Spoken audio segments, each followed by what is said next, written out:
শরীরের আর দোষ কি বলো, সে তো তার মতনই চলবে। মনটাকে তো ভালো রাখতে গেলে মিষ্টি কথা বলতে হবে, মিষ্টি ভাবে মিশতে হবে, সব কিছু মিষ্টি মিষ্টি করতে হবে। শুধু মিষ্টি করলে হবে বলো, মাঝে মাঝে মিষ্টি রান্নাও তো করতে হবে। তো আজ তেমনই একটা দিন, যেদিন মনটা একদম ভালো নেই, তবু মিষ্টি খেতে ইচ্ছে করছে। সেই কারণেই বাড়িতে বানিয়ে ফেলছি পরমান্ন বা মিষ্টান্ন। উপায় নিয়ে আর কী বা বলি, সে তো সবাই মোটামুটি জানো। দুধ নিয়েছি আর গোবিন্দভোগ চালটাকে ঘি দিয়ে মাখিয়ে রেখেছি। দুধটাকে ভালো করে ফুটে গেলে চালটাকে দিয়ে দিলাম, দিয়ে এবার অনবরত নাড়তে হবে। একেই তো মিষ্টি জিনিস, তাই তলা লেগে যাওয়ার সম্ভাবনা একটু বেশি। তবে হ্যাঁ, দুধের মধ্যে কিন্তু তেজপাতা দিও, পারলে একটু এলাচও দিও।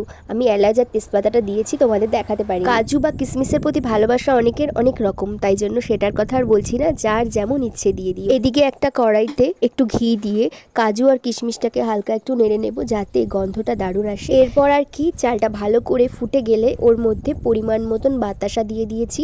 তোমরা চাইলে এখানে মিছরি বা চিনি, যার যেরকম ইচ্ছা সে সেরকম দিতে পারো।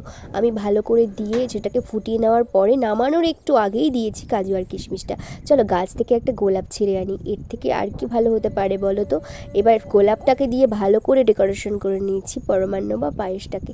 এবার দেখো তো চিনতে পারো কিনা। আজকে এই অগোছালো মিষ্টান্ন বা পরমান্ন রেসিপিটা কেমন লাগলো জানিও। তাহলে আর কি আজ তবে আসি, তোমরা সকলে সুস্থ থেকো, ভালো থেকো, সাবধানে থেকো।